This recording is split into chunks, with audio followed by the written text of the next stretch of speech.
اسی طرح خبر کی زیارت کا جو حکم ہے میں اس کی تفصیلات پہلے لے چکا ہوں کہ خبر کی زیارت کی جا سکتی ہے، چونکہ اس سے نبی اکرم صلی اللہ علیہ وسلم نے فرمایا میں نے تمہیں زیارت قبور سے منع کیا تھا، ٹھیک ہے، پھر فرمایا سو اب میں تمہیں زیارت قبور کرنے کا حکم دیتا ہوں، اس لیے کہ تمہیں اس سے آخرت یاد آتی ہے۔ اللہ کے رسول صلی اللہ علیہ وسلم نے ابتدائی دور میں خبر کی زیارت کرنے سے منع کیا، کیونکہ صحابہ کا ابتدائی دور تھا، غلط فہمی پڑھنے کا یا پرانے رسومات بہت عام تھے میت کے تعلق سے، تو آپ نے روک دیا تھا۔ بعد میں کہا کہ اب میں تمہیں اجازت دیتا ہوں کہ تم قبروں کی زیارت کیا کرو، تو زیارت قبور کیا جا سکتا ہے، یہ سنت ہے، مسنون ہے۔ نبی اکرم صلی اللہ علیہ وسلم خبر کی زیارت کرتے، آپ بقیع جاتے، بقیع جانے کے بہت سارے واقعات ہیں، مطلب آپ قبرستان میں جاتے تھے، قبروں پر بھی جاتے تھے، تو ہمیں بھی چاہیے موقع ملے تو ضرور ہم قبرستان یا قبروں پر جائیں، اس سے ہمیں کیا یاد آتا ہے؟ آخرت یاد آتی ہے، یاد رکھیے، تو یہ کرنے میں کوئی حرج نہیں۔ اسی طرح جو ہے قبر کی زیارت کے لیے آپ جائیں، یاد رکھیے، تو اس کے لیے قبر پہ جانے کے لیے دعائیں ہیں، جو دعائیں ہم پہلے دیکھ چکے ہیں بہرحال قبر پہ جانے کے لیے، تو آپ جو ہے قبر پہ جب جائیں تو اس پہ جو ہے آپ دعائیں کر سکتے ہیں، یاد رکھیے۔ اسی طرح جو ہے قبر کی زیارت کرنے کے لیے سفر کرنا علماء لکھتے ہیں یہ درست نہیں ہے۔ آپ اگر اسی شہر میں آپ نکلے تھے، کسی کا انتقال ہوا، خبر ملی، آپ پہنچے، تدفین ہو گیا، تو آپ جا سکتے ہیں، لیکن خاص قبر کی کسی کی زیارت کرنے سفر کر کے جانا اجازت نہیں ہے، اس لیے کہ اللہ کے رسول صلی اللہ علیہ وسلم نے فرمایا صرف 3 مسجدیں ایسی جن کے سفر کرنے کی نیت سے آپ نکل سکتے ہیں کہ اجر بھی ملے گا، مسجد حرام، مسجد نبوی اور مسجد اقصی، اس کے علاوہ کسی کے لیے آپ سفر نہیں کر سکتے، لہٰذا خبر کی زیارت کے لیے بھی اسپیشل سفر نہیں کر سکتے، چلے جائے تو کرنے میں انشاءاللہ کوئی حرج نہیں۔ اسی طرح جو ہے قبروں کی زیارت کرنے پر جو ہے یہ دعا آپ بہرحال پڑھ سکتے ہیں، جو دعا بہت مشہور معروف جو دعا یہ السلام علیکم اہل الدیار من المؤمنین والمسلمین وإنا انشاء اللہ لاحقون اسأل اللہ لنا ولکم العافیۃ، جس کا ترجمہ ہے اے قبرستان کے مسلمانوں اور مومنوں، تم پر سلام ہو، بے شک ہم بھی تم سے ملنے والے ہیں، ہم اللہ سے اپنے لیے اور تمہارے لیے عافیت طلب کرتے ہیں۔ یہ دعائیں بہرحال ہم جو ہے پڑھ سکتے ہیں جب خبر کے اوپر ہم جائیں۔ یاد رکھیے خبر کے تعلق سے اتنی غلط فہمیاں پائی جاتی ہے، خاص طور سے ہمارے علاقے میں ہم نے دیکھا کہ لوگ بولتے ہیں کہ اورنگزیب عالمگیر جو ہے بادشاہ تھے، بہرحال وقت کے امپرر تھے ہندوستان کے، بہرحال وہ نکلتے تھے والے خبروں کو سلام کرتے تھے، جواب آئے تو ٹھیک، نہیں تو خبر کو توڑ دیتے تھے۔ خبر پہ سلام کر سکتے آپ، یہ سلام جو ہے، لیکن جواب ایکسپیکٹ کیسا کریں گے جو مردہ ہے؟ میت کیسے جواب دیں گے؟ اگر جواب دے رہے تو خود کی نکال لو ان کو باہر، جواب دے رہے مطلب زندہ ہے، زندوں کو دفنا سکتے کیا؟ مجھے بتاؤ، نکال لینا چاہیے باہر۔ یہ سب قصے کہانیاں، اس کی کوئی حقیقت نہیں ہے۔ کسی قبر پہ نبی نے سلام کیا ہو تو جواب نہ آیا تو پھر دوسروں کے سلام کا کیا؟ اللہ کے رسول یہ دعا پڑھتے تھے، دوسروں کو کیسا ہو سکتا ہے؟ یہ سب ایک بنیاد اور فالتو باتیں ہیں، یاد رکھیے، کسی کو حقیقت۔ بہرحال آئیے، اسی طرح قبروں کی زیارت کے لیے عورتوں کا جانا یاد رکھیے منع ہے، غیر پسندیدہ ہے، اس لیے کہ نبی اکرم صلی اللہ علیہ وسلم نے لعنت کی ہے ان عورتوں پر جو کثرت سے قبرستان جاتی ہے، قبروں کی زیارت کرتی ہے، تو لہٰذا قبروں کی زیارت کرنا، قبروں پر چراغ جلانا، ان پر لعنت ہے۔ یہ حدیث ہم پہلے دیکھ چکے۔ زیارت کرنے والی، قبروں کی زیارت کرنے والی عورتوں پر لعنت ہے، لہٰذا قبروں پر عورتیں بار بار نہ جائیں۔ لیکن جو عورتیں جیسا یہ پوچھی کہ پھر ہم کیسے عبرت حاصل کریں، تو جب آپ قبرستان سے گزر رہے ہو، گاڑی وغیرہ میں ہو، گھر کا راستہ وہاں سے گزر رہا ہو، تو آپ یہ کام کر سکتے ہیں، تب منع نہیں آپ کو، تب آپ گزرتے یہ کر سکتے ہیں، دیکھ لے سکتے ہیں، دعا کر لے سکتے ہیں، انشاءاللہ جس یہ کافی ہے۔ مخصوص جانا یہ درست نہیں ہے، اور جن علماء نے اجازت دی ہے کہ عورت کبھی کبھار جا سکتی ہے، وہ اجازت اس بنیاد پہ کہ کوئی سنگل غیر شرعی کام بھی نہ کرے، بے پردہ نہ ہو، خوشبو لگا کر نہ جائے، غیر شرعی کام نہ کرے، کوئی شرک نہ کرے، کوئی بدعت نہ کرے، تب یہ جواز دیا۔ اور اس کی دلیل کیا بنتی ہے؟ جو جواز بھی دیا ہے وہ دلیل وہی ہے کہ عورت تھی، خبر پہ ہو رہی تھی، نبی اکرم صلی اللہ علیہ وسلم گزرے، آپ نے کہا صبر کر، اس نے کہا تمہیں کیا پتا مجھے کیا تکلیف پہنچی، تو خبر پر تھی۔ ماں عائشہ رضی اللہ عنہا جہاں رہتی تھی، جو آپ کا حجرہ تھا نبی کی وفات کے بعد، وہاں اللہ کے رسول کی مزار، تب بھی آپ رہی۔ پھر ابوبکر صدیق رضی اللہ عنہ کا انتقال ہو گیا، ان کی مزار تھی، تب بھی آپ وہیں اس حجرے میں رہی۔ اس کے بعد عمر ابن خطاب رضی اللہ عنہ دفنایا گیا، اور انہوں نے ارادہ کیا، حجرے میں تیسری جگہ تھی، ارادہ کیا تھا کہ اب میں یہاں دفن ہوں گی تاکہ شوہر اور والد کے ساتھ دفن ہوں، لیکن ہوا یہ کہ انہوں نے کہا جب عمر نے مجھ سے ریکویسٹ کی تو مجھے اچھا نہیں لگا، میں نے ان کو اجازت دے دی، لیکن اب مجھے اس حجرے میں رہتے ہوئے حیا آتی ہے۔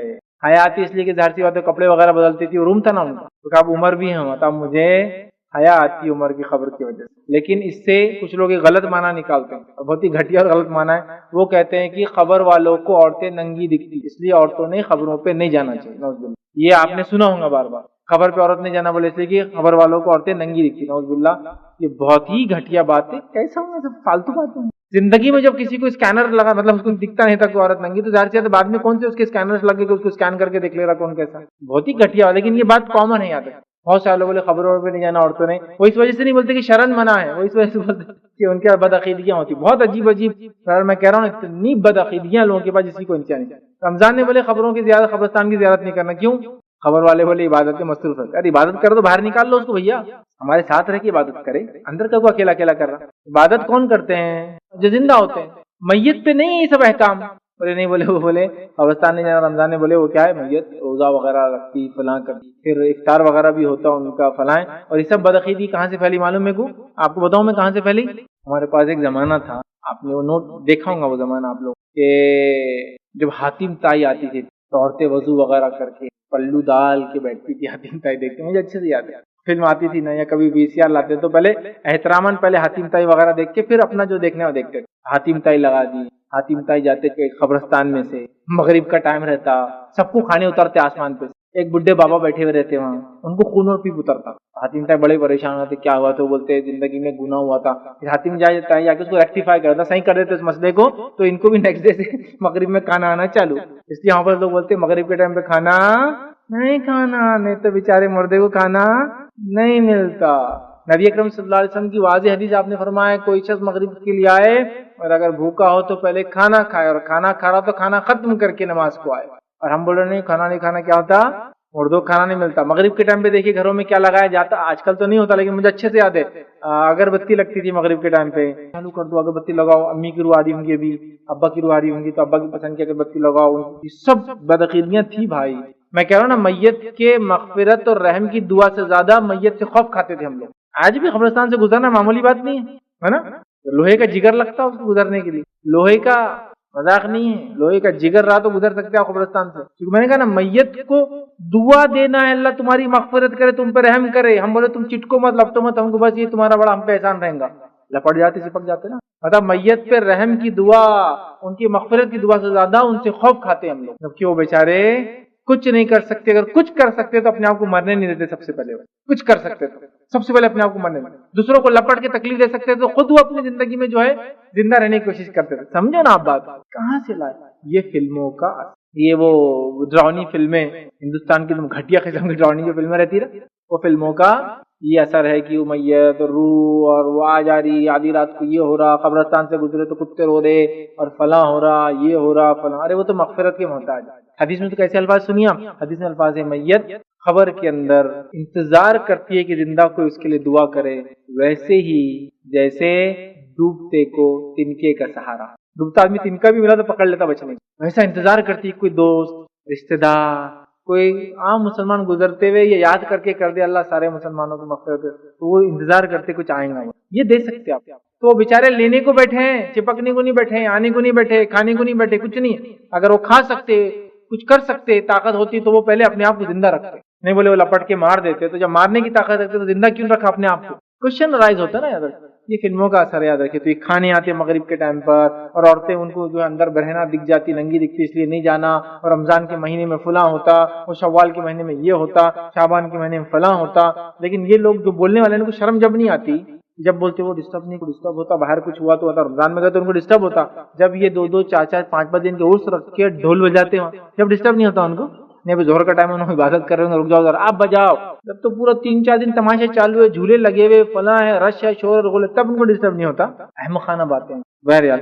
تو یہ قیامت یاد ہے. اور قیامت ایک انسان کے لیے وہ بھی ہوں گی کہ اس کی موت دنیا میں آ جائے اصل قیامت آنے سے پہلے. یہ اس کے لیے قیامت صغرا ہے، چھوٹی قیامت. مطلب ایک انسان اگر دنیا میں آ جائے، میں اور آپ، اور اگر میں اور آپ مر جاتے تو یہ میری اور آپ کی قیامت ہے. اور اگر ہم زندہ رہتے ہیں، یا جو لوگ زندہ رہتے ہیں، اور وہ آتا ہے جو قیامت اصل ہے، جب پوری دنیا ختم کر دی جائیں گی تو یاد رکھیے وہ بھی قیامت ہے. تو ایک انسان کے لیے اس کی موت قیامت ہے، یا پھر قیامت آ جائے وہ اس کے لیے قیامت ہے. تو اللہ رب العزت جو ہے قسم کھا رہا ہے اور کہہ رہا ہے لا اقسم بیوم القیامہ کہ میں قسم کھاتا ہوں قیامت کے دن کی، تو اس سے یہ وضاحت ہو رہی ہے کہ قیامت کی کتنی اہمیت ہے اور یہ ایک عظیم گھٹنا ہے جو گھٹنے والی ہے، ایک عظیم جو ہے کوئی چیز ہے جو عمل میں آنے والی ہے۔ تو یہاں اللہ رب العزت نے قیامت کی قسم کھا کر اس کی حقیقت کو اور اس کی اہمیت کو اور اس کی عظمت کو بیان کر دیا کہ میں قسم کھاتا ہوں قیامت کے دن کی۔ پھر آگے اللہ فرماتا ہے آیت نمبر 2 میں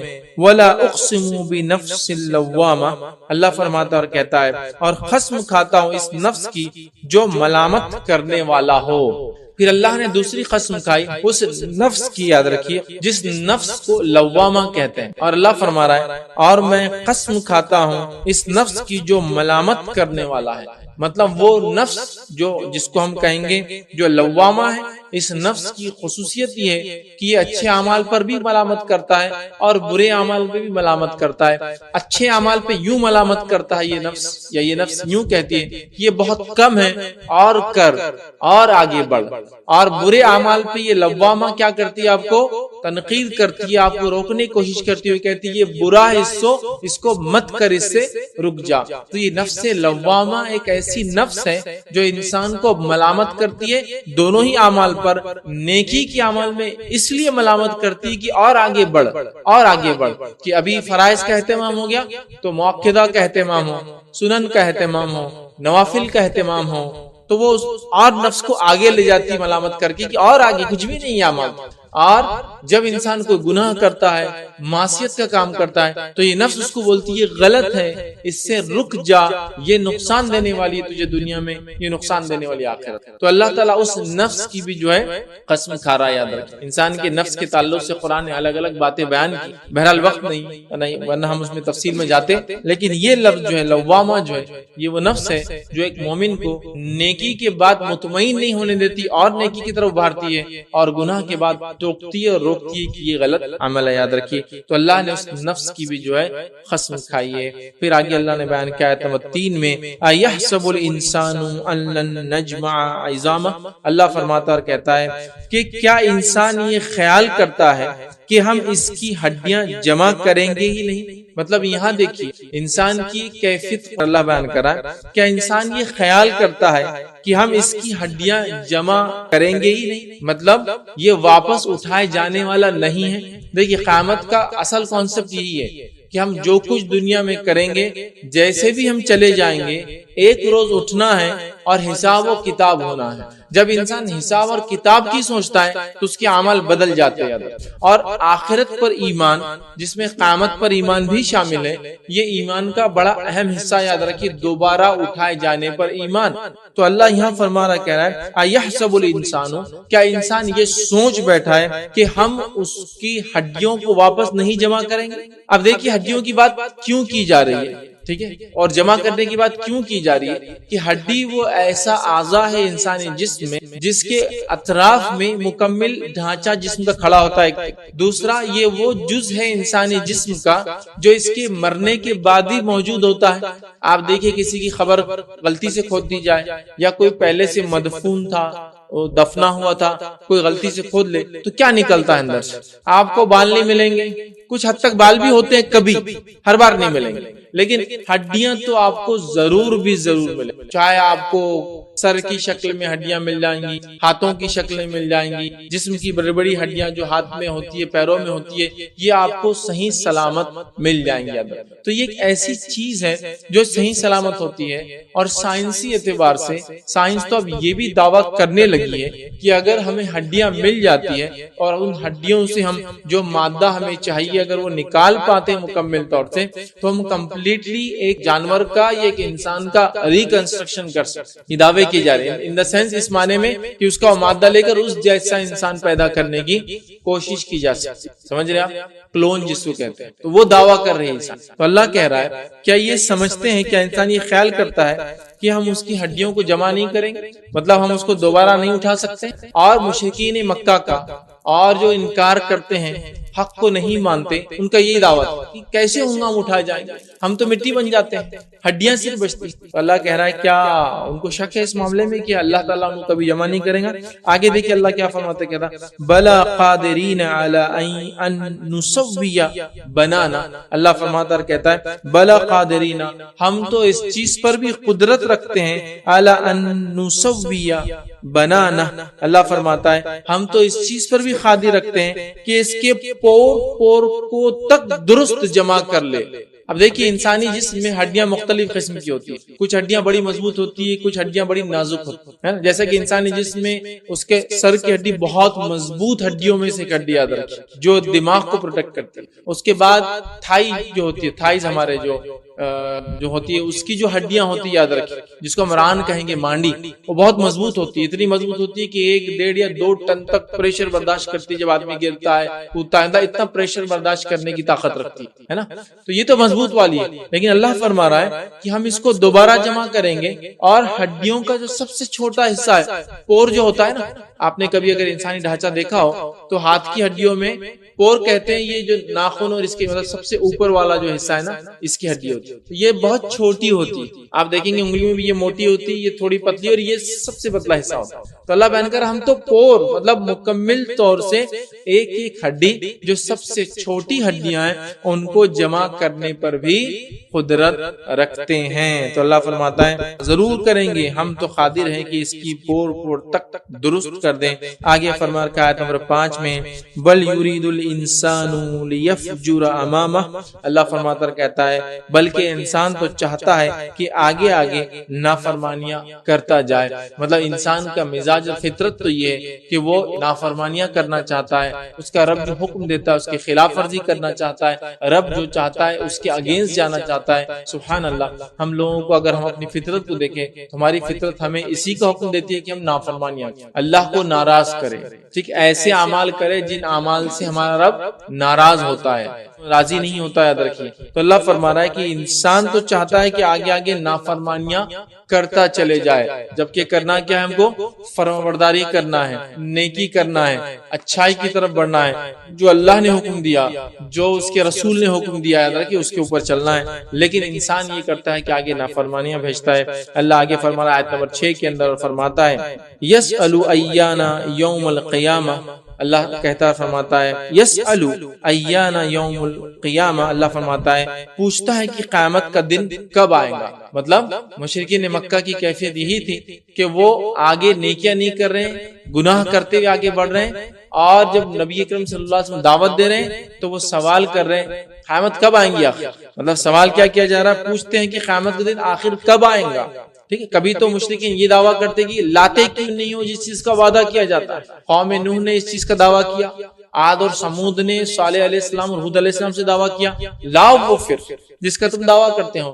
تو یقیناً بڑی قیامت تو ابھی آنے والی نہیں تھی, اللہ تعالیٰ نے ان پہ عذاب لا کر ان کو موت دے دی, مطلب ان کے لیے قیامت قائم ہی کر دیا.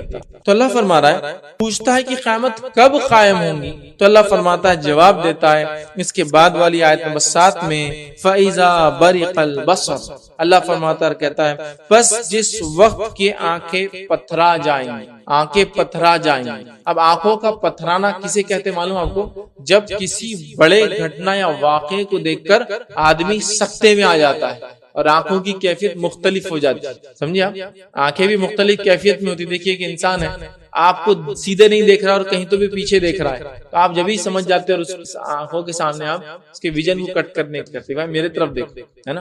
تو یہ وہ کیفیت ہے جس کو پتھرا جانا کہتے ہیں. اور علماء لکھتے ہیں اس کی تفسیر کے اندر کہ یہ وہی کیفیت ہے جب ایک انسان مرتا ہے تو جو آنکھوں کی کیفیت ہوتی ہے نا, وہ کیفیت ہے قیامت والی.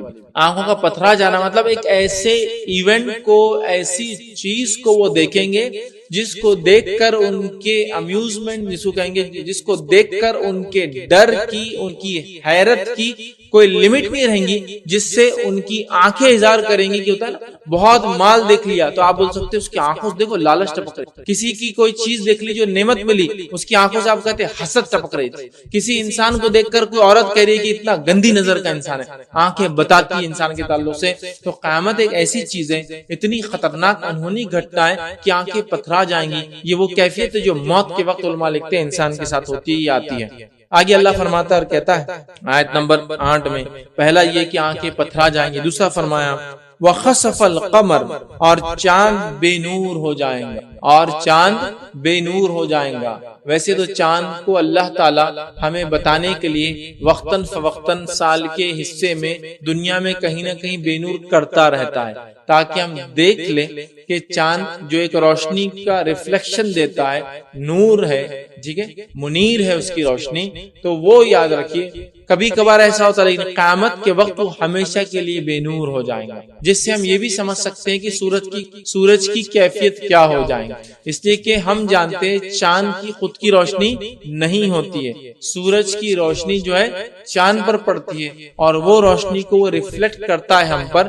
جب خاص طور سے رات ہو جاتی ہے تو ہم محسوس کرتے ہیں۔ لیکن جب دنیا چاند اور سورج کے بیچ میں آ جاتی ہے، چاند کو گرہن لگ جاتا ہے، بے نور۔ تو قیامت جب قائم ہوں گی، چاند ہمیشہ کے لیے بے نور ہو جائے گا۔ پھر فرمایا وَجُمِعَ الشَّمْسُ وَالْقَمَرُ، اور سورج اور چاند جمع کر دیے جائیں گے۔ اس کا مفسرین نے ایک معنی یہ لیا کہ جیسے چاند بے نور ہو جائیں گا، سورج بھی جمع کر دیا جائے گا، مطلب دونوں بے نور ہو۔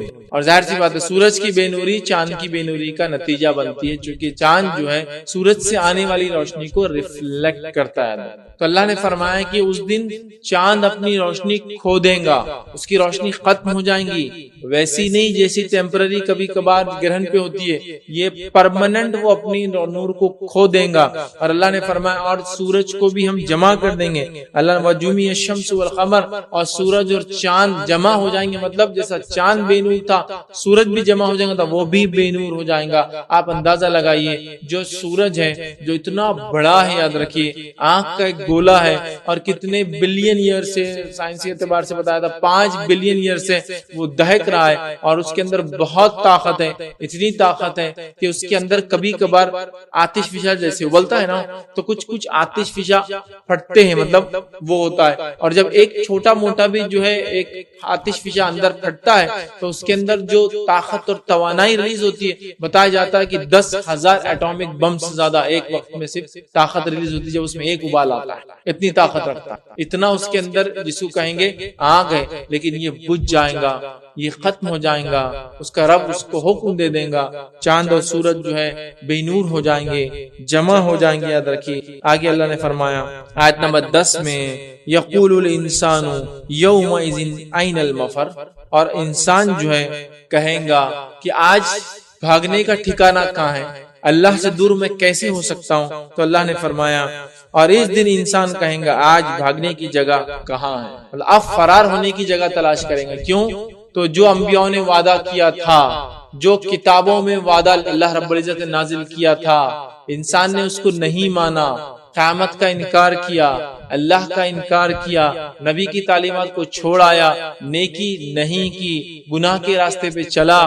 جب وہ حقیقتوں کو دیکھ لیں گا ساری چیزیں کلیئر ہو جائیں گی۔ جو مانتا نہیں تھا کہ کوئی بنانے والا ہے، اس کو یقین آ جائیں گا کہ ایک بنانے والا ہے، چونکہ اب غائب کی چیزیں دکھیں گی، قیامت قائم ہو رہی ہے، لوگ اٹھ رہے ہیں، فرشتے دکھ رہے ہیں، لوگ جمع ہو رہے ہیں، آگ ان کو ایک طرف اکٹھا کر رہی ہے، اور اللہ رب العزت کا عرش لگایا جا رہا ہے، اور تمام چیزیں ہو رہی ہے، تو انسان اب حقیقتوں کو جان رہا ہے، تو اب وہ فرار ڈھونڈے گا۔ کیوں؟ اس لیے کہ جو عمل کرنا تو نہیں کیے، تو اب منہ چھپانے کی جگہ تلاش کریں گا۔ تو انسان اس روز کہیں گا، اللہ فرماتا ہے کہ آج مفر، فرار ہونے کی جگہ کہاں ہے، میں کیسے فرار ہوں، کہاں چھپوں، کیسے میں بچ سکتا ہوں اللہ کے عذاب سے، آج کیسے جہنم سے اپنے آپ کو بچاؤں۔ لیکن یاد رکھیے اس دن کوئی فرار نہیں ہوگا۔ یاد رکھیے اللہ رب العزت قرآن میں فرماتا ہے، اللہ فرماتا اور کہتا آگے کی آیت نمبر 11 میں کلا لا وزر، اللہ نے فرمایا نہیں، کوئی چھپنے کی جگہ آج نہیں ملیں گی، آج کہیں بھی تم چھپ نہیں سکتے ہو، جو کیا اس کا بدلہ آج لینا ہے،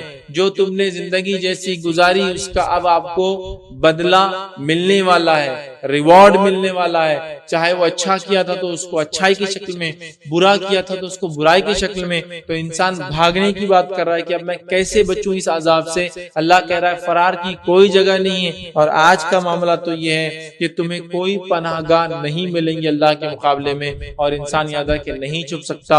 ان کو وہ جو اللہ کے علاوہ پکارتا تھا وہ آج کام نہیں آئیں گے، بلکہ قرآن نے کہا ان کو تو اوندے منہ کے بل جہنم میں ڈالا جائے گا، چاہے وہ جس بھی چیز کی عبادت کرتے تھے اللہ کو چھوڑ کر، چاہے وہ چرند اور پرند تھے، انسان اور جانور تھے، مٹی اور پتھر تھے، جو بھی تھے ان کو گرا دیا جائے گا۔ علماء نے لکھا اس کے اوپر، حالانکہ اس پتھر کا کوئی دوش نہیں ہوگا، اس لکڑی کا کوئی دوش نہیں ہوگا، پھر کیوں ڈالا جائے گا منہ کے بل ان کو؟ تاکہ صرف ان کو بتائے، ذلیل کرنے کے لیے کہ جس عقیدے پر چل کے آئے ہو وہ درست نہیں تھا، اور اس کو تکلیف نہیں ہوئی گرانے والی چیز، ان کو بتانے کے لیے کہ جن کو تم حاجتوں کے لیے پکارتے تھے، مشکل کشائی کے لیے پکارتے تھے، مدد کے لیے پکارتے تھے، زندگی پر اللہ کے علاوہ پکارتے رہے، کوئی کام نہیں آنے والا، منہ کے بل گرا دیا، اور کوئی مفر نہیں ہوں گے کہ جب وہ دیکھیں گے اپنے معبودوں کا ایسا گرتے ہوئے تو یقین ہو جائیں گا کوئی آنے والا نہیں ہے، ہم نے غلط زندگی گزاری، تلاش کریں گے کہاں بھاگ جائے، کوئی موقع نہیں ملے گا یاد رکھیے بھاگنے کا۔ آگے اللہ رب العزت فرماتا اور کہتا ہے آیت نمبر 12 میں اِلَى رَبِّكَ يَوْمَئِذٍ الْمُسْتَقَرُّ، اللہ فرماتا اور کہتا ہے اِلَى رَبِّكَ يَوْمَئِذٍ الْمُسْتَقَرُّ، اللہ فرماتا آج تو تیرے پروردگار کی طرف ہی قرارگاہ ہے، آج کوئی فرار کی جگہ نہیں، آج کوئی ٹھکانہ نہیں ہے تمہارا، آج کہیں پناہ نہیں ملیں گی سوائے ایک ٹھکانے کی، ایک جگہ کے، کہ تم سب کو اللہ تعالیٰ کی بارگاہ میں حاضر ہونا، اس کے علاوہ کوئی چارہ نہیں۔ اور ہم سب جانتے ہیں فردن ایک ایک آدمی کو اللہ رب العزت کے سامنے پیش کیا جائے گا۔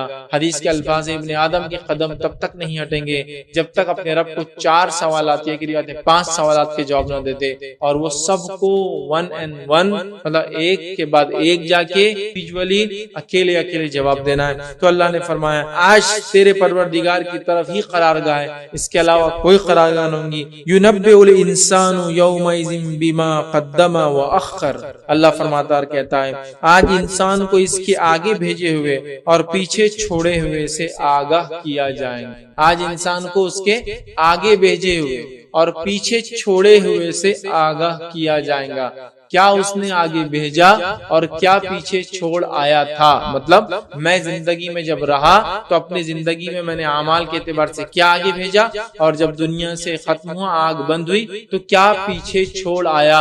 اس کے تعلق سے اللہ فرما رہا ہے کہ انسان نے جو کچھ کیا، جو آگے بھیجے ہوئے اور پیچھے چھوڑے ہوئے سے اس کو آگاہ کیا جائے گا، اس کو اس کی انفارمیشن دی جائے گی کہ یہ تھا جو آگے بھیجا، یہ تھا جو پیچھے چھوڑ۔ اب آگے کیا بھیج سکتے ہیں میں بتا دیتا ہوں، باقی سب پیچھے چھوٹنے والا ہے، آپ لوگ سمجھ جائیے۔ نبی اکرم صلی اللہ علیہ وسلم فرماتے ہیں انسان کہتا ہے میرا مال اور میرا مال، تو سن لو آپ صلی اللہ علیہ وسلم جو فرمایا حدیث کے اندر، انسان کا وہ ہے جو اس نے کھایا اور ضائع کیا، میرے اکاؤنٹ میں وہ آئیں گا، مطلب بھیجی ہوئی چیز میں وہ آئیں گا جو کھایا اور ضائع کیا، اکاؤنٹس میں آ گیا، میرے بھیجے ہوئے میں شامل ہو گیا۔ جو پہنا اور جو پھاڑ دیا، جو میں نے پہنا اور جو پھٹ گیا میرے آنکھ میں، مطلب وہ سیدھا ہو گیا، یہ میرے اکاؤنٹ میں آ گیا، یہ بھیجی ہوئی چیز میں شامل ہو گیا، ٹھیک ہے۔ اور اس کے بعد آپ فرماتے ہیں اس کے بعد وہ جو اللہ کی راہ میں خرچ کیا، یہ چلا گیا آگے، باقی سب وارثوں کا ہے، مطلب پیچھے چھوٹ جانے۔ ایک اور حدیث میں آپ نے فرمایا جو پہنچ جاتا ہے اور جو رہ جاتا ہے، پہنچنے والی چیز میں کیا آپ نے فرمایا ایک انسان کے 3 ساتھی ہیں، ایک ساتھی وہ ہے جو مرتے ہی ساتھ چھوڑ دیتا ہے، وہ ہے اس کا مال، ایک ساتھی وہ جو قبرستان تک آتا ہے، وہ ہے اس کے رشتہ دار، اور ایک ساتھی وہ جو اس کے قبر میں بھی آئیں گے، فرشتوں کے حساب کتاب کے بعد وہ قبر میں آئیں گے، اور قیامت کے دن بھی آئیں گے، وہ اس کے اعمال۔ تو اعمال ہے جو آگے جا رہے ہیں، جو بھیج سکتے ہیں، اور پیچھے کیا چھوڑ کے جا رہے ہیں دنیا کے اندر۔ اب آپ اور میں طے کریں جو کچھ میں نے اور آپ نے کیا وہ آگے بھیجا یا پیچھے چھوڑ گیا۔ ابھی ہماری پلاننگ پوری وہ ہے کہ آگے کیا بھیجنا ہے وہ نہیں ہے، یہاں کیا چھوٹنے والا پوری پلاننگ اس کی۔ آپ نے گھر بنایا، اچھی بات ہے، لیکن یہ گھر ساتھ جائیں گا؟ بتائیے، نہیں جائیں گا، نہیں جائیں گا۔ کیا جائیں گا؟ وہ جو اعمال بھیجے آپ نے اور وہ جو اچھے کام کیے وہ جانے والے، یہ نہیں جانے والا۔ یہ بھی مباح ہے، جائز، لیکن اس کے لیے اس کی ٹوپی اس کے سر، اس سے لون لے کے اس کو وہ کر دیا، اس سے لون لے کے یہ کر دیا، گھر بنا لیا، جگہ لی تو کبھی قبضہ کر لیا، زیادتی کر لی، پڑوسی کا حق مار دیا، سب کچھ یہ کر کے کیا بنایا؟ وہ چیز بنایا جو پیچھے رہنے والی ہے، پتہ نہیں وارث اس پہ کیا کریں گے۔ اور کبھی کبھار تو یہ دیکھا گیا کہ آپ کی اور میری تدفین سے پہلے لوگ بولتے یہ تو طے کر لو اس کا کیا ہوگا۔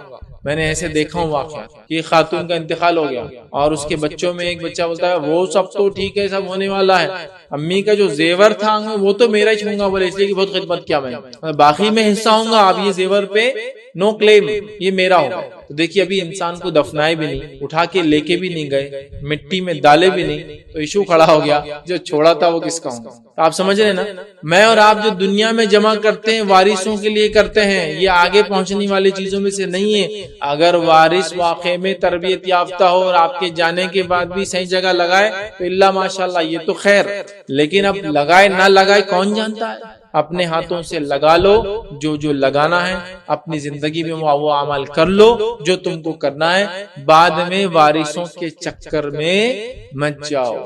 تو اللہ فرما رہا ہے انسان دیکھ لیں گا اس نے کیا آگے بھیجا تھا اور کیا چھوڑ کر. اب ہم دنیا میں کس چیز کی تیاری کرے سوچ لے, آگے بھیجنے کی تیاری ہے یا پیچھے چھوڑنے کی تیاری, کیونکہ یہ سب دکھنے والا ہے. آگے اللہ فرماتا ہے اور کہتا ہے کہ انسان نے جو آگے بھیجا اور جو پیچھے چھوڑا وہ سب کچھ دیکھ لیں گا.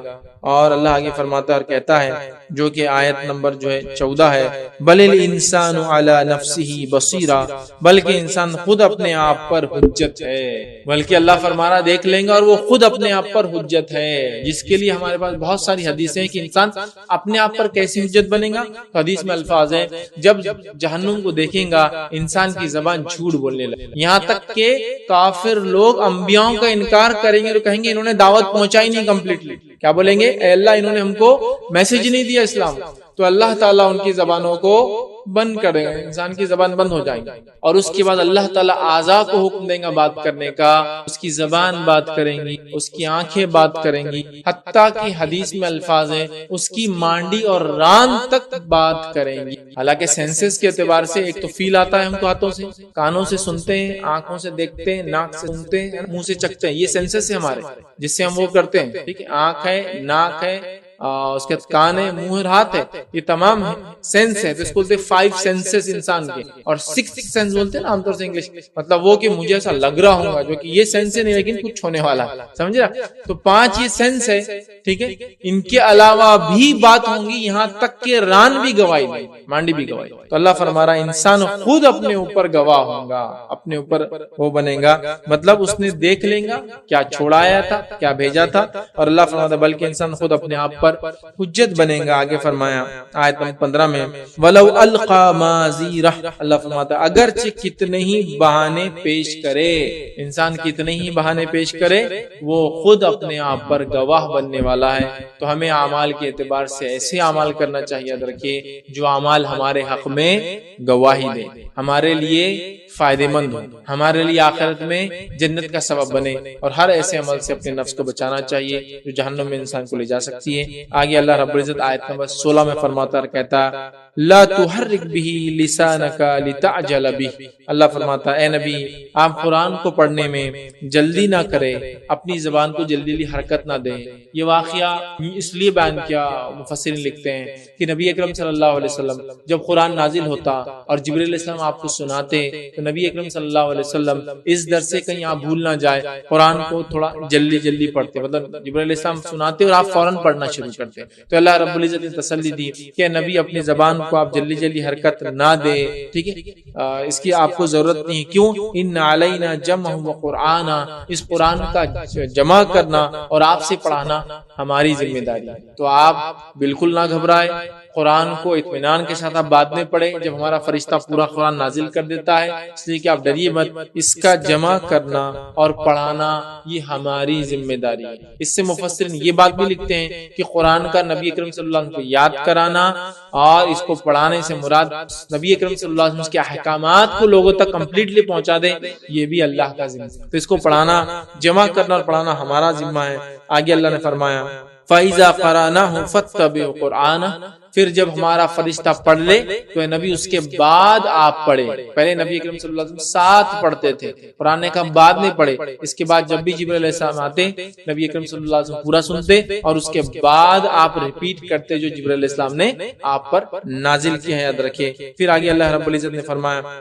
ثم ان علینا بیانا, اور اس کا بیان کر دینا یہ ہماری ذمہ داری. اس قرآن کو جمع کرنا, آپ سے پڑھوانا مطلب آپ کو یاد کرانا, اور اس کا بیان کرنا، اس کا سمجھانا یہ ہماری ذمہ داری ہے۔ تو کہا ثم ان علینا بیانہ، یہ ہماری ذمہ داری ہے کہ ہم آپ سے بیان کرائیں۔ اس سے ایک بات اور پتہ چلتی ہے، یاد رکھیے کہ نبی اکرم صلی اللہ علیہ وسلم یہ ذات ہے جو قرآن کو بیان کریں گے، اس کی وضاحت کریں گے، اور یہ اللہ کا ذمہ تھا کہ اپنے نبی کے ذریعے ہم تک اس قرآن کو بیان کروا دے کہ اس کے حرام اور حلال، واضح چیزیں یا متشابہ چیزوں کو وضاحت کر دینا، یا چیزوں کی وضاحت کرنا، یا احکامات دینا، حلال حرام سمجھانا، یہ اللہ کا ذمہ تھا کہ اپنے نبی سے ہم تک پہنچا دے۔ اس سے علماء یہ بھی لکھتے ہیں کہ نبی اکرم صلی اللہ علیہ وسلم کی زندگی کو بھی اللہ نے اسی لیے محفوظ کیا تاکہ وہ قرآن کی تفسیر چونکہ اس میں ہو، تو احادیث بھی اسی طرح اہمیت رکھتی، یاد رکھیے جیسا قرآن اہمیت، اس لیے کہ اس کے بغیر ہم قرآن کو بھی سمجھ نہیں سکتے۔ تو کہا اے نبی ثم ان علینا بیانہ، اس کا بیان کرنا، آپ کے ذریعے لوگوں تک پہنچانا، یہ بھی ہمارا بہرحال ذمہ ہے۔ اللہ آگے فرماتا اور کہتا ہے آیت نمبر 20 میں کلا بل تحبون العاجلہ، اللہ فرماتا اور کہتا ہے کہ پھر اس کی وضاحت کر دینا ہماری ذمہ داری ہے، نہیں تم جلدی ملنے والی دنیا کی محبت رکھتے ہو، جو چیز بالکل عجلت والی ہے، جلد والی ہے، جلدی ملنے والی ہے، تم اس چیز کی محبت دل میں رکھتے ہو۔ قیامت کا آنا حق ہے، اللہ نے بتا دیا، حساب و کتاب ہونا ہے، اللہ نے بتا دیا، اعمال جو بھیجے گئے اور جو چھوڑایا وہ وضاحت ہونے والی ہے، انسان اپنے معاملات پر خود گواہ بننے والا ہے، انسان ہڈی کا ایک ایک چھوٹا پارٹ جڑا کر انسان کو واپس جمع کرنے والا ہے، وضاحت مکمل ہو گئی۔ اب اللہ فرما رہا ہے تم تو دنیا میں جو چیز جلدی ملتی ہے وہ چکر میں ہو، بالکل اجلت سے جو چیز ملتی ہے تم وہ چکر میں لگے ہو۔ اور کیا ملتا ہے؟ جو چیز جلدی ملتی ہے ہم کو جو ریزلٹ دکھتا ہے، مثال کے طور پر اگر میں یہاں مالدار ہوگا تو مجھے لگتا بس میرا بیڑا تو پار ہو گیا، لیکن کیا دنیا میں مالدار ہونا آخرت میں کامیاب ہونے کی دلیل ہے؟ یہ میں ہرگز یہ نہیں کہہ رہا ہوں، اور شریعت بھی نہیں کہتی کہ مالدار لوگ کامیاب نہیں، لیکن سوال یہ کیا دنیا میں مال ہونا، خوبصورتی ہونا، اولاد ہونا، مطلب بہت لڑکے تھے مجھے، بڑا خاندان تھا میرا، یا خوب زمینات ہونا اور سونے اور چاندی کے پہاڑ ہونا، کیا یہ آخرت میں کامیابی کی دلیل ہے؟ اگر دنیا میں صحیح استعمال ہوا تو انشاءاللہ اللہ کے فضل کے بعد یہ آخرت میں کامیابی کی دلیل ہے، لیکن اگر ان کا استعمال صحیح نہیں ہوا تو یہ دنیا میں بھی ناکامی کی دلیل ہے، اور مرنے کے بعد تو بڑی ناکامی کی دلیل ہے۔ تو اللہ فرما رہا ہے انسان تو جو جلدی ریزلٹ ملتا ہے وہ چکر میں ہے، اور واقعہ میں ہم لوگوں کا چکر یہی ہے، ہم لوگوں کو کیا چاہیے؟ جو جلدی ملتا ہے۔ اب قیامت ہوں گی، موت آئیں گی، پھر دیکھا جائے گا۔ ابھی کیا مل رہا ہے؟ پیسہ، تو رشوت لے لو، ابھی مل رہا ہے نا، مرنے کے بعد جو ہوں گا دیکھا، ابھی کام ہوتا ہے، پھر توبہ کے دروازے تو کھلے ہی ہے نا انشاءاللہ، پھر حج کا موقع تو ہے ہی نا اپنے پاس، بس جو ابھی مل رہا ہے اس کے چکر میں ہم لگے۔ اگر انسان آخرت پہ نظر رکھے نا تو دنیا کے بہت سارے معاملات تو یہیں سدھر جائیں گے۔ اگر ایک مسلمان آخرت پہ نظر رکھے نا تو دنیا کے بہت سارے معاملات کی اصلاح یہیں ہو جائیں گے میری آپ کے، چونکہ آخرت پر ایمان یہ رزلٹ ہے، رزلٹ نتیجہ، اور نتیجے کا جب انسان کو پتا ہو کہ اچھے کام سے اچھا نتیجہ ہوں گا، برے کام سے برا نتیجہ، تو اس کی زندگی الگ ہوگی، بہت الگ زندگی گزاریں گا۔ ہر کام میں یہ سوچیں گا کہ ٹھیک ہے میں اگر یہ لے لوں گا تو اس سے مجھے رشوت دے لوں گا تو اس سے پیسہ جلدی آ جائے گا، لیکن آخرت پہ اس کا امپیکٹ بہت خطرناک ہے، نہیں میں نہیں لے سکتا، سمجھ رہا؟ تو انسان دیکھیے دو ہی ایسٹ ڈیولپ کر سکتا، ایک یا تو دنیا کے ایسٹ کریں گے تو آخرت کے ایسٹ۔ اگر آپ بول سکتے دنیا میں مالدار لوگ گزرے نا جنت میں بھی جائیں گے، ہاں جائیں گے، لیکن وہ ایسٹ ایکچولی مال یہاں جمع نہیں کی، وہاں کے لیے کی انہوں نے، وہ بھی تو یہاں کے ہوتے ہیں یا وہاں کے ہوتے ہیں، دونوں نہیں ہو سکتے۔ یاد رکھیں، سمجھے بات؟ یہ بات بڑی اہم ہے، یاد رکھیے، سمجھنے کہ آپ نے کیا ڈیولپ کیا دنیا میں، کیا چیز آپ نے کی، کوئی دونوں میں سے ایک چیز ہوں گی۔ یاد رکھیں ہم دیکھتے ہیں جب دنیا میں لوگ 2 نمبر معاملہ کرتے ہیں شرعی اعتبار سے، تو یہ ایک ایسٹ ڈیولپ کر دنیا کا، آخرت کا ایسٹ چلا جاتا ہے۔ زندگی میں بیوی اطاعت گزار نہیں ہوتی، نافرمان ہو جاتی ہے، بچے جو بگڑ جاتے ہیں، خرافات بدعت میں برائی میں ملوث ہو جاتے ہیں، اس کے بعد ان کی زندگیاں وہ ہو جاتی ہے، اور باقی معاملات آپ خود نظر سے دیکھ سکتے ہیں کہ میرے معاملات میں گڑبڑ ہو رہی ہے۔ معلوم سلف صالحین کا حال یہ تھا کہ اگر کوئی بھی ایک چیز گڑبڑ ہوتی دن میں تو فوراً سوچتے کہ آج اعمال کے اعتبار سے کیا ہوا غلط، یہ ان کی سوچ۔ جانور نے بات نہیں مانی، آج یہ نقصان ہوگا تو فوراً کیا میرے سے غلطی ہوئی، زکات دینے میں تو پرابلم نہیں ہوئی، کوئی عمل میں رب کو ناراض تو نہیں کر دیا جو یہ ہوا آج میرے سے، یہ ان کا معاملہ تھا۔ ہمارا معاملہ بہت الٹ ہو گیا۔ تو یہاں اللہ رب العزت فرما رہا ہے تم تو جو جلدی نتیجہ ملنے والی دنیا کے چکر میں ہو، اور آگے اللہ رب العزت پھر فرماتا ہے اور کہتا ہے وَتَذَرُونَ الْآخِرَةَ، اور آخرت کو چھوڑ بیٹھے ہو، دنیا سے محبت ایسی کی تم نے کہ آخرت کو تم بھلا بیٹھے ہو، حرام حلال کی تمیز چھوڑ چکے ہو، صحیح اور غلط کی تمیز چھوڑ چکے ہو، حق اور باطل کی تمیز چھوڑ چکے ہو، اپنی منمانی اور اللہ کی رضا کے مطابق کام کرنا اس معاملے کو چھوڑ چکے، مطلب اپنی منمانی اختیار کر چکے اور اللہ کی رضا چھوڑ چکے۔ تو اللہ فرما رہا ہے تم تو آخرت کو چھوڑ بیٹھے۔ واقعی میں یاد رکھیں یہ آیت تو آئی تھی ابتدائی دور میں، یہ انسانیت سے خطاب کر رہی تھی اس زمانے میں، صحابہ بھی اس کو سن رہے تھے اور مشرک مکہ بھی اس کو سن رہے تھے، لیکن یہ ہمارے لیے کہ ہم آخرت کو، آج زندگی کا کون سا ایسا عمل ہے جو میں بتاؤں گا جو آخرت کے لیے میں نے یہ عمل میں نے نہیں کیا صرف اس وجہ سے کہ میں اللہ سے ڈرتا ہوں اور آخرت میں مجھے کیا بدلہ ملے گا، تو میں نے آج یہ عمل ہم کو زندگی میں اگر اپنے آپ کو ہم دیکھیں اور کھنگالے اپنے اعمال تو ہم کو کہیں بھی ایسا عمل نہیں ملے گا اللہ ماشاءاللہ، میں الزام تو نہیں ڈال سکتا لیکن یہ حالت ہو ایسے چند اعمال ملیں گے جو شاید اللہ کے لیے ہم نے چھوڑے اور آخرت بدلا صحیح نہیں۔ ہم تو ہمارا معاملہ یہ بعد میں دیکھا جائے گا، ابھی توبہ کر لیں گے، ابھی تو بیوی بچوں کا مسئلہ ہے، ابھی تو بچوں کا یہ چل رہا تھا، پیسوں کی ضرورت ہے تو ابھی چلنے دو جو چل رہا ہے، ارے لیکن کسی کا حق مار لیا تم نے، بعد میں توبہ کر لیں گے نا، واپس لوٹا دیں گے نا بعد میں اس کا حق، لیکن اگر وہ دنیا سے چلا جائے وہ آدمی بعد میں آپ کو نہ ملے تو کیا کرو گے؟ ٹھیک، تو اللہ فرما رہا ہے تم دنیا کی زندگی سے محبت کرتے ہو، آخرت کو تم لوگ جو ہے چھوڑ بیٹھے ہو، بھلا چکے ہو۔ آگے فرمایا آیت نمبر 22 میں وجوہ یومئذ ناظرہ، اللہ فرماتا اور کہتا ہے اس روز بہت سے چہرے تر و تازہ اور جو بار رونق ہو۔ اب مومنوں کی کیفیت بیان کی جا رہی ہے، قیامت قائم ہو گئی، انسان جس نے آخرت کو ترجیح دی اب وہ اللہ رب العزت کو اپنے رب کو دیکھیں گا، اور جس روز مومنوں کے چہرے تر و تازہ ہوں گے اور رونق والے ہوں گے، الی ربہا ناظرہ، اپنے رب کی طرف دیکھ رہے۔ یہ مومنوں کا معاملہ ہے، مومن جو اپنے رب کو دیکھیں گے، اور کب دیکھیں گے ہم سب جانتے ہیں، ایک لمبے وقفے کے بعد، حساب و کتاب ہونے کے بعد، جنت میں جانے کے بعد۔ جنت میں لوگ بازاروں میں جائیں گے، جنت میں بازار جمعرات کے دن لگیں گے، لوگ ان بازاروں میں جائیں گے، خرید و فروخت کریں گے، حالانکہ ان کو اس چیز کی ضرورت نہیں ہو، اور اس کے بعد لوگ ایک دوسرے ڈسکس کریں گے اور کہیں گے اتنی نعمتیں تھی اللہ تعالیٰ نے دے دی، یہ دے دیا، یہ دے دیا، یہ دے دیا، سب کچھ ہو گیا، اب کیا ہے جو نعمت باقی جو مانگے، ڈیمانڈ کیا کرے، ہر چیز ڈیمانڈ جو کرتے ہیں سوچتے چیز مل جاتی ہے، اس کے بعد وہ کہیں گے کچھ نہ کچھ تو ہوگا، ہم بلاتے ہیں، وہ اپنے علماء کو بلائیں گے جو ان سے کہیں گے کہ ایک نعمت ابھی اللہ تعالیٰ نے جو ابھی نہیں دی وہ ابھی باقی ہے، اور وہ نعمت کیا ہوگی؟ وہ یہ نعمت ہوگی کہ وہ علماء کہیں گے، لوگ پوچھیں کیا باقی ہے، تو کہیں گے اللہ کا دیدار ابھی باقی۔ پھر مومن ڈیمانڈ کریں گے کہ اللہ تیرا دیدار ہم کو، اور نبی اکرم صلی اللہ علیہ وسلم کی کئی روایتیں بہرحال جس سے ہم کو پتہ قرآن کی آیتیں بھی ہے کہ اللہ رب العزت کا دیدار ہی سب سے بڑی حقیقت ہے کہ جس کو یہ مل گیا اس کو سب کچھ، اور مشرکین کو سب سے بڑا عذاب جو جہنم میں ملے گا وہ جہنم کی آنکھ سے بڑا عذاب یہ ہوگا، وہ اپنے بنانے والے کو کبھی نہیں دیکھتا۔ تو سب سے عظیم نعمت ایک مومن کو جو ملیں گی وہ صرف اور صرف اپنے رب کو دیکھنا، دیدار ہوگا، اور کافروں کو سب سے بڑی اذیت ہوں گی، کبھی دیکھ نہیں پائیں گے کہ ان کا خالق کون تھا، ان کا کریٹر کون تھا، ان کا مالک کون تھا، ان کا پالنہار کون تھا، کس نے، یہ سب سے بڑا عذاب یاد رکھیں اور سب سے بڑی نعمت۔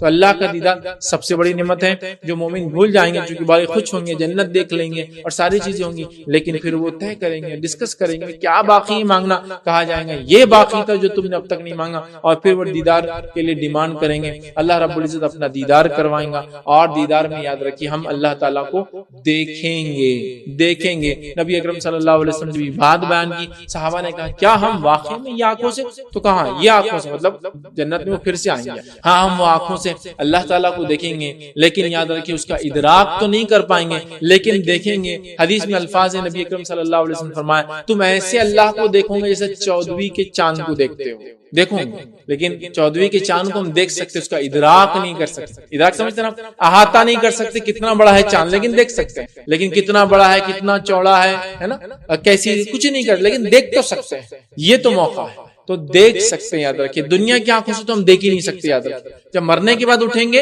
اللہ آنکھوں میں وہ چیز دیں گا، یاد رکھیے، اس لیے کہ موسیٰ علیہ السلام نے دنیا میں ڈیمانڈ کیا نہیں دیکھ پا، ہے نا، اللہ نے کہا کہ موسیٰ ضد کر رہے وہ اس پہاڑ کو دیکھ لو، جب وہ پہاڑ کو موسیٰ علیہ السلام نے دیکھا اس پہ اللہ کی تجلی آئی، وہ ختم راخ ہو گیا، تو موسیٰ علیہ السلام بے ہوش ہو گئے، توبہ کی اللہ تعالیٰ سے کہ میں نے صحیح چیز ڈیمانڈ نہیں کی تھی، ضد کی تھی آپ سے، ٹھیک ہے، تو نہیں دیکھ پاتے، لیکن جنت میں ہم دیکھ اللہ تعالیٰ، ٹھیک ہے۔ تو اللہ تعالیٰ فرما رہا ہے کہ اس دن بہت سارے چہرے تر و تازہ ہوں گے، اس لیے کہ ان کو اللہ نے نعمتوں سے نوازا ہوگا، اور جہنم کے چہرے یاد رکھیے کالے ہوں گے، تر و تازہ نورانی نہیں ہوں گے، اس لیے کہ جہنم میں دھواں ہے جس کی وجہ سے چہرے ان کے کالے ہو جائیں گے، ٹھیک ہے۔ تو یہاں اللہ نے فرمایا کہ اپنے رب کی طرف دیکھتے ہوں گے، اس کے بعد فرمایا وجوہ یومئذ باسرہ، اللہ فرماتا ہے اور کتنے چہرے اس دن جو ہے بے رونق ہوں گے اور جو ہے اداس ہوں گے، کتنے چہرے اس دن بے رونق ہوں گے۔ تو مومنوں کے چہرے نور والے ہوں گے، ٹھیک ہے، اور وہ لوگ جو اللہ پر ایمان نہیں لائے اس کا انکار کرتے ہیں ان کے چہرے بے رونق ہو جائیں گے اور اس کے ساتھ ساتھ اداس ہوں، پریشان ہوں گے کہ ان کو جہنم کی سزا کے ساتھ ساتھ یہ چیز بھی پتہ چل جائیں گی کہ وہ کبھی ان کے رب کا دیدار نہیں ہو۔ اور نبی اکرم صلی اللہ علیہ وسلم جنتی جنت میں جانے کے بعد اور جہنمی جہنم میں جانے کے بعد اللہ رب العزت جو دونوں کے بیچ میں فرشتے کو حکم دیں گا کہ ایک دمبا لایا جائے، اور وہ دمبا نہیں ہوگا، فرشتے کو حکم دے گا کہ موت کو لایا جائے، اور موت کو ایک دمبے کی شکل میں لایا جائے، اس موت کو دمبے کی شکل میں لایا جائے گا، اور جب وہ اس شکل میں لایا جائے گا اور بیچ میں لایا جائے گا اور اللہ حکم دیں گا اس کو ذبح کر دیں گے، فرشتہ اللہ کے حکم سے اس کو ذبح کر دیں گے، اور جنتی خوش ہو اٹھیں گے اور جہنمی بے انتہا چیخیں گے اور چلائیں گے، کیونکہ دونوں کو پتہ چل گیا اب اس کے بعد موت، سمجھ رہے ہیں؟ تو جہنمیوں کو افسوس پر افسوس ہے، ایک تو جو لوگ ایمان نہ لائے اس کی حالت میں مر جائے تو یہیں سے افسوس والا فرشتے جو لینے آتے ہیں بہت بدبخت، مطلب جس کو کہیں گے اس کو برے برے بدبخت، تو اس کے ناموں سے پکاریں گے، انتہائی چہرے ان کے خراب ہوں گے، بدبودار لباس لے کر آئیں گے، خبر کے اندر اس کے اعمال انتہائی گندے شکل کے اندر آئیں گے، اس کے بعد اٹھایا جائے گا تو رب کا دیدار نہیں ہوگا، اٹھایا جائے گا تو الگ صفوں میں لگا کے حساب کتاب کر کے جہنم میں پھینک دیا جائے گا، جہنم میں پھینکنے کے بعد اس کو یقین ہو جائے گا رب کا کبھی دیدار نہیں ہوگا، وہاں موت کو لا کر ذبح کر دیا جائے گا، اس کی تکلیف ہے، جہنم کے اندر آگ، دھواں اور مختلف گناہ جو کر کے اس کے عذابات ہیں، تو ان کے لیے صرف اور صرف اداسی ہے، پریشانی ہے اور برا حال ہے۔ تو اللہ نے فرمایا اس روز جو ہے بہت سارے چہرے ایسے ہوں گے جو اداس ہوں گے اور بے نور ہوں گے، بے رونق ہوں گے، اللہ فرماتا کہتا ہے سمجھتے ہوں گے کہ ان کے ساتھ کمر توڑنے والا معاملہ کیا جائے گا۔ اب سمجھ بھی جائیں گے کہ اب کمر توڑنے والا معاملہ مطلب بہت ہی برا حال، محاورہ بولتے نا کمر توڑ عذاب، کمر توڑ سزا، مطلب بہت ہی خطرناک جس کے اندر انسان بیکار ہو جاتا۔ تو اب سمجھ چکے ہوں گے جن کے چہرے بے نور ہوں گے کہ کمر توڑ معاملہ تمہارے ساتھ ہونے والا ہے۔ پھر اللہ نے فرمایا اور کہا کلا اذا بلغت التراقی، اور اللہ نے فرمایا نہیں جب روح جو ہے ہنسلی تک پہنچیں گی۔ ابھی دیکھیے پہلے پارٹ میں قیامت قائم کا ہوگا تذکرہ، دوسرے پارٹ میں مومنوں اور کافروں کے ساتھ کیا معاملہ ہوگا وہ معاملہ اللہ بیان کرے۔ اب جو اللہ تعالیٰ وہ قیامت کی بات کر رہا ہے جو موت پہ قائم ہو جاتی ہے۔ میں نے کہا نا قیامت دو ہے، ایک بڑی قیامت وہ جو لوگ زندہ ہوں گے ان پہ آئیں گے، جو دنیا ختم انتم پرلے، ٹھیک ہے، پھر ڈے آف ججمنٹ قائم ہوگا، حساب کتاب کا دن، لیکن ایک انسان کی موت اس کے لیے قیامت ہوتی ہے، وہ قیامت کا بھی تذکرہ سورہ قیامہ میں آ جا رہا ہے، ٹھیک ہے۔ تو اب کیا فرمایا اللہ رب العزت نے، نہیں جب روح ہنسلی تک پہنچ جائیں گی، یاد رکھیے، ٹھیک ہے۔ اب ہنسلی تک پہنچنے سے کیا مراد ہے کہ روح کا نکلنا اور ایک ہڈی جو کاندھوں کے بیچ میں گردن سے نیچے ہوتی ہے، دونوں شولڈرز کے بیچ میں، اور گردن جہاں شروع ہوتی ہے اور باڈی ختم ہوتی ہے وہاں ایک ہڈی ہوتی ہے۔ تو اللہ فرما رہا ہے نہیں جب روح جو ہے ہنسلی تک پہنچ جائیں گی، گلے تک آ جائیں، ٹھیک۔ پھر اللہ فرماتا ہے کہتا ہے وقیل من راق، اور کہا جائیں گا کہ کوئی جھاڑ پھوک کرنے والا ہے۔ اب یہ آدمی کی انڈیویجول قیامت، ابھی وہ قیامت تو نہیں ہے لیکن وہ مر رہا ہے، تو اس کا تذکرہ ہو رہا ہے کہ جب ایک انسان کی روح گلے تک آ گئی، اور پتہ ہے نا آپ کو روح جو ہے پیروں سے نکلتی ہے اور گلے سے آتی ہے اور گلے سے پھر ایک آواز کے ساتھ نکل جاتی ہے۔ اسی لیے جان جب جاتی ہے تو بہت سارے لوگوں کو آپ نے دیکھا ہوگا پہلے سے ان کو پتا ہوتا ہے، کن لوگوں کو جو اطراف میں اور کبھی کبھار ان کو پتا ہوتا ہے، چونکہ اگر اچانک آنے والی موت نہ ہو تو پھر پیروں سے ہی شروع ہوتی ہے، اور جو آس پاس والے بھی جو نالجبل ہوتے ہیں، کئی لوگوں کے اموات دیکھ چکے ہوتے ہیں، وہ فوراً پہچان لیتے کہ ارے آ گیا وقت، تو آپ بولتے نا ارے ان کی موت سے پہلے انہوں نے پیر باندھ دیے تھے، ہاتھ باندھ دیے تھے، ان کو پتا ہے تکلیف ہوں گی بعد میں ہوگا، تو فوراً وہ جسم کو سیدھا کرنا شروع کر دیتے ہیں یا ٹھیک ہے لٹا دیتے ہیں، جو بھی بہرحال تو پیر سے شروع ہوتی ہے، بہت جلدی ہوتا ہے یقیناً یہ پروسیس، پھر وہ یا تو کبھی شروع ہو جاتی ہے اور نزا یہاں آ کے اٹک جاتی ہے، تو کہیں لمبے دیر تک ہوتی ہے نزا بہت لمبی چلی، ٹھیک یہ بھی ہوتا. تو بہرحال تو اللہ فرما رہا کہہ رہا ہے جب روح گلے تک آ گئی اور اللہ فرما رہا ہے اور لوگ کہنے لگے، ٹھیک ہے، اور کہا جائے گا کوئی جھاڑ پھوک کرنے والا ہے، مطلب کوئی ہے جو اب اس کا علاج کرے، کوئی اس کو اٹھا دے، کوئی موت سے اس کو بچا لے، کوئی دوا ہے، کوئی ورد ہے، کوئی ذکر ہے، کوئی دم ہے، کوئی وظیفہ ہے، کچھ پڑھ لو تاکہ یہ بچ جائے. اب کچھ کام نہیں آنے والا کیونکہ روح اب نکلنا شروع ہو گئی جسم سے. تو اللہ نے فرمایا کہ جب جو ہے روح ہنسلی تک پہنچ جائیں گی اور کہا جائے گا کیا کوئی ہے جو اس کی جان بچا لے، جھاڑ پھوک کرے، وید، طبیب، ڈاکٹر، علاج کرنے والا کوئی ہے جو کر سکے. پھر اللہ وَظَنَّ أَنَّهُ الْفِرَاقُ، اللہ فرماتا ہے وَظَنَّ أَنَّهُ الْفِرَاقُ، اور جان لیا اس نے کہ یہ وقت جدائی کا ہے. اب وہ آدمی کو بھی یقین ہو جاتا ہے کہ میرے مرنے کا وقت ہے، لیکن یاد رکھیں یہ وقت میں توبہ قبول نہیں، یہ وقت توبہ کرنے. ایک بار روح جسم سے نکلنا چالو ہوئی، یہ توبہ کا وقت نہیں. ہاں نیک انسان کو اللہ موقع دیتا ہے، وہ اس وقت بھی توبہ کرتا ہے، ذکر کرتا ہے، اللہ کا سب کچھ کرتا ہے. اب وہ ظاہر سی بات ہے اس کے درجات کو اور بلند کرتی ہے. لیکن ایک بدبخت کو یہ موقع توبہ کا موقع نہیں رہتا، اس کو وہ چانس نہیں. سمجھ رہا کہ فرشتوں کو دیکھ لیا، حالات دیکھ لی، غائب کی چیزیں دیکھ لی، نہیں ہوتا ہے. جیسے کہ جب فرعون ڈوبنے لگا، نزا کی حالت کو پہنچا، تب کیا کہا؟ میں ایمان لایا موسیٰ اور ہارون کے رب پر، لیکن فائدہ نہ پہنچایا. جبرائیل علیہ السلام نے مٹی اٹھائی اس کے منہ میں ڈال دی.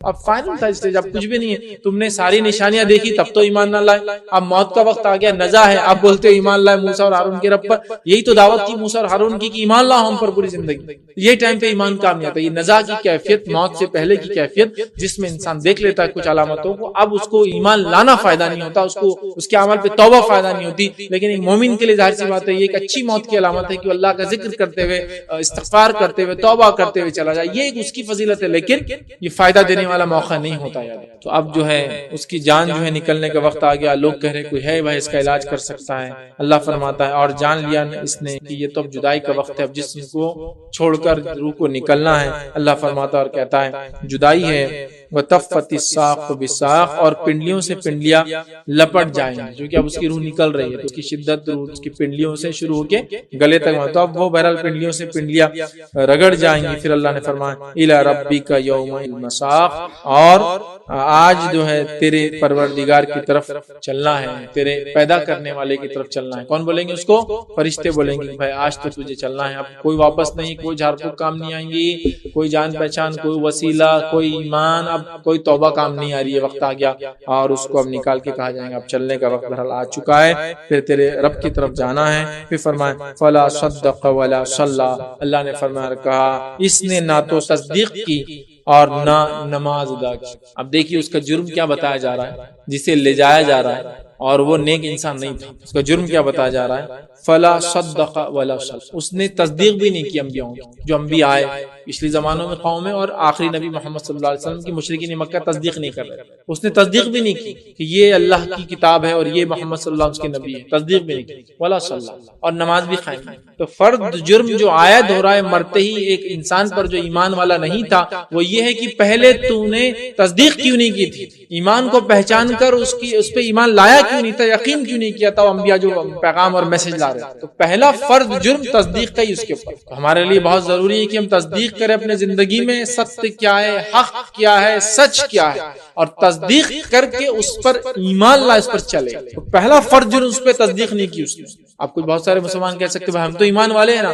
پھر دوسرا آتا ہے ولا صلی، اور نماز قائم. اسی لیے علماء لکھتے ہیں کہ جو ایمان لائے اور نماز نہ پڑھے، یا ایمان والا ہونے کا دعویٰ کرے اور نماز نہ پڑھے، تو علماء لکھتے ہیں اس کے باقی کوئی اعمال قبول نہیں. معلوم آپ کو روزہ بھی قبول نہیں ہوتا، حج بھی قبول نہیں ہوتا، اور باقی صدقہ بھی قبول نہیں ہوتا، اور خیرات بھی قبول نہیں ہوتی، کوئی نہیں کی. کیوں؟ اس لیے کہ ایمان کے بعد سب سے اہم چیز نماز ہے. اگر یہ نہیں ہے تو باقی علماء لکھتے قبول ہی نہیں ہوگا. یہاں بھی دیکھیے اللہ نے کیا فرمایا، جو عمل اس کو فرض سب سے پہلے پوچھا جا رہا ہے وہ کیا ہے؟ اس نے نہ تو تصدیق، فلا صدق ولا صلی، تصدیق بھی نہیں کی، نماز بھی قائم. تو یہ بڑی اہم چیز کہ ہم حق کی تصدیق کریں اور کیا قائم کریں؟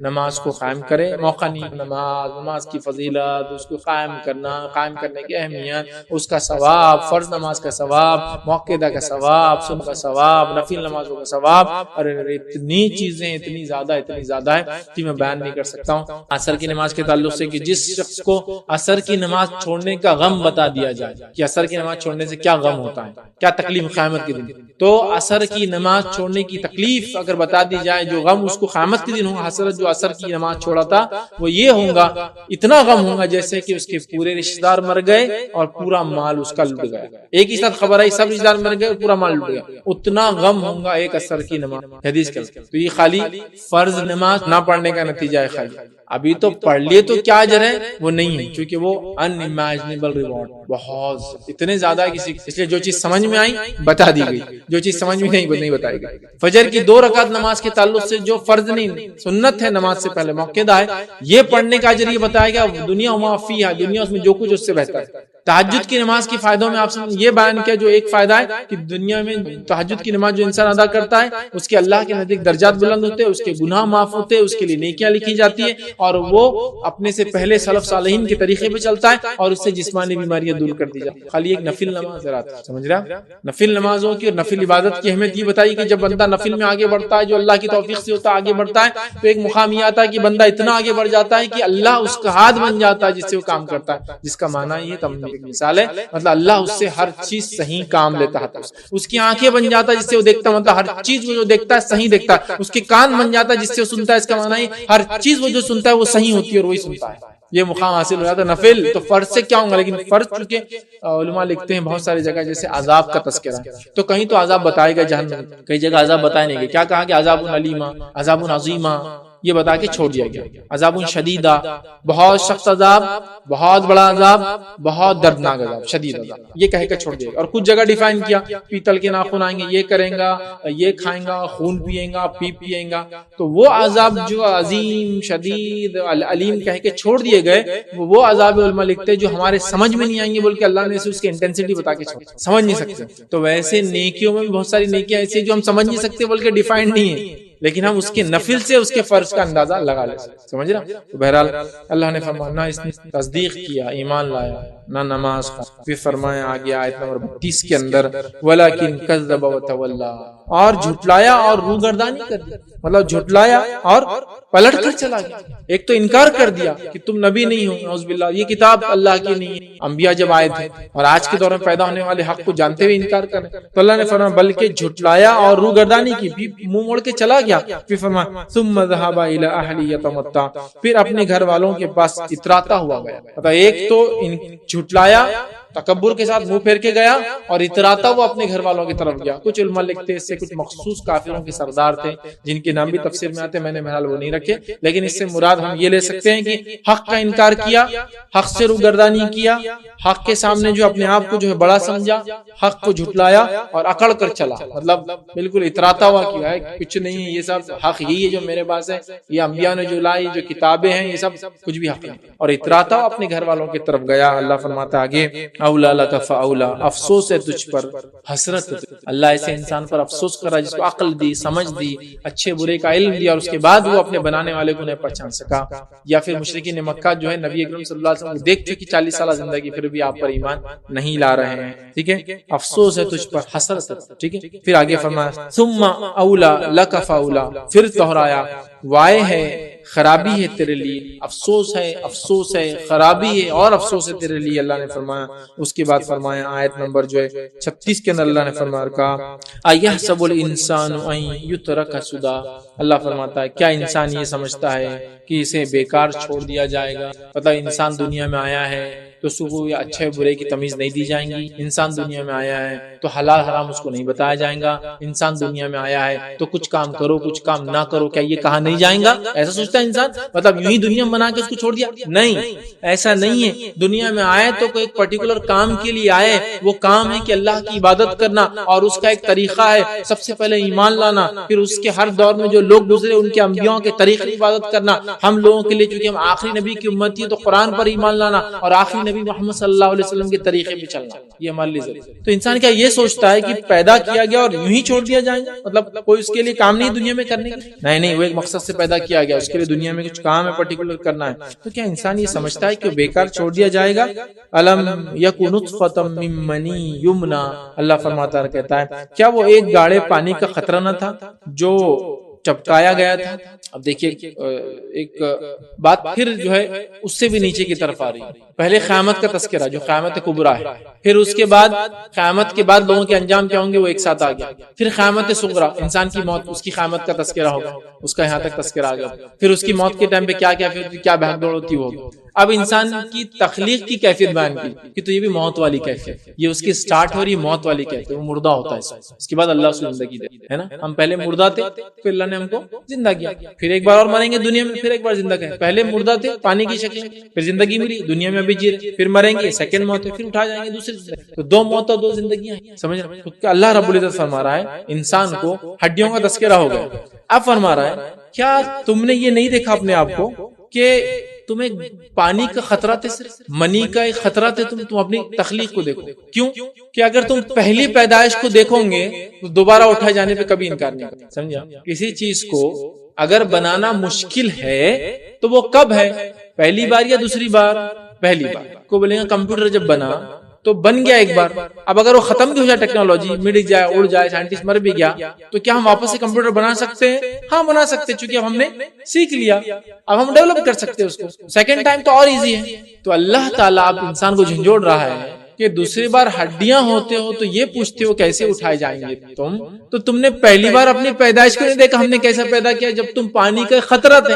ابھی تو حال یہ کہ انسان دعویٰ کر رہا ہے کہ ہمیں اگر مخصوص جانوروں کی ہڈیاں مل جائے اور اس میں کروموزومز کے پورے سیٹ مل جائے تو ہم تو واپس بنا دیں گے. ڈی این اے ہم بنا کے اس کو پورا بنا دیتے، ہم جانوروں کو کھڑا کر دیتے، بیچ میں چین میں تھوڑا بہت جو غائب ہو جا رہا ہے اس کے ڈی این اے ڈال کے ہم اس کو بنا لیتے. انسان یہ بات تو اللہ کہہ رہا ہے تم کو اس پہ تعجب ہے. تم اپنی پیدائش کو دیکھو، فرسٹ ٹائم تم وجود میں کیسے آئے. اگر وہ تم سمجھ جاؤ گے تو سیکنڈ ٹائم اٹھنے پہ کبھی انکار نہیں. اور یہی وجہ ہے کہ قرآن نے انسانی پیدائش کو مختلف مرحلوں کو بہت ڈیٹیل میں تذکرہ کیا کہ کیوں کہ جب ایک بار پیدائش پر ایمان لاؤ گے نا تو دوبارہ اٹھنے پہ کبھی انکار نہیں کرو، ایمان لاؤ گے. اللہ فرما رہا تم تو اپنے آپ کو دیکھو، تم تو پانی کا خطرہ تھے، اگر انکار کرتے ہو آخرت کا تو اپنے آپ کو دیکھو. نطفہ تھے، ٹھیک ہے، خطرہ تھے تم.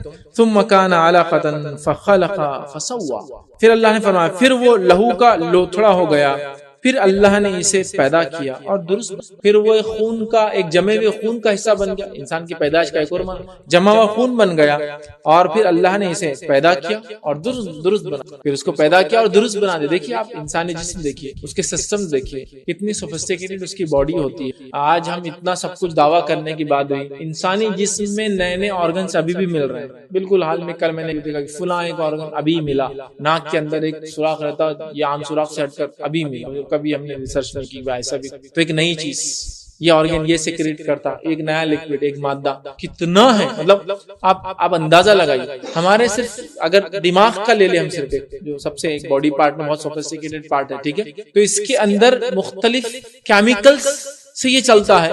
کیمیکل سے الیکٹرک کرنٹ پیدا ہوتا ہے بہت تھوڑا سا، اور وہ الیکٹرک کرنٹ ٹریول کرتے ہیں اور جس سے آئیڈیاز، سوچ، فکر، خیالات، پتہ نہیں کیا کیا چلتا ہے. دیکھا دماغ جو کام کرتا ہے اس میں لکوڈ ہوتے ہیں، امبیلنس ہو جائے تو آدمی پاگل بولتے ہیں. ایسے بیلنس وے میں رہے اور اپنا کام کرتے رہے تو وہ الگ الگ مختلف ریاکشن کرتے ہیں. الیکٹرک کرنٹ جنریٹ ہوتا ہے، ہر پلس جو جاتی ہے وہ ایک الگ کام کرا رہی ہے. سمجھ رہے ہیں؟ تو کتنی عجیب چیز ہے نا. تو اگر انسان اپنے جسم کو دیکھے وہ یونیک شاہکار ہے اپنے آپ. تو اللہ نے اس کو پیدا کیا اور اس کو درست بنا دیا، جیسا حق تھا اس کو ویسا بنا دیا جاتا. پھر اللہ رب العزت نے آگے فرمایا فجعل منه الزوجين الذكر والانثى. اللہ نے آگے فرمایا پھر اس نے جوڑے یعنی نر اور مادہ بنا دیا. مطلب اسی کے ذریعے انسان آگے بڑھتا ہے یا جانوروں کی نسلیں آگے بڑھتی ہے نر اور مادہ سے. تو ہم نے انسان کو پیدا کیا، صحیح سلامت پیدا کیا، پھر ان میں جوڑے بنا دی نر اور مادہ تاکہ یہ اور کریٹ کرے، ان کی نسلیں اور آگے چلے. یاد رکھیے پھر آگے فرمایا کہا آیت نمبر 40 میں الیس ذالک بقادر علی ان یحیی الموتى. کیا اللہ تعالیٰ اس امر پر قادر نہیں کہ مردے کو زندہ کر دے؟ یہ آخری آیت. کیا اللہ تعالیٰ اتنا اب تم نے سمجھ گئے، اس کے بعد کیا اللہ تعالیٰ کو تم یہ نہیں مانتے ہو کہ قادر ہے تمہیں موت کے بعد پھر زندہ کر دے؟ اس لیے کہ تم کو پہلی بار پیدا کیا تو وہ بھی تک موت کی کیفیت تھی اور پانی کے تھے، تب پیدا کیا.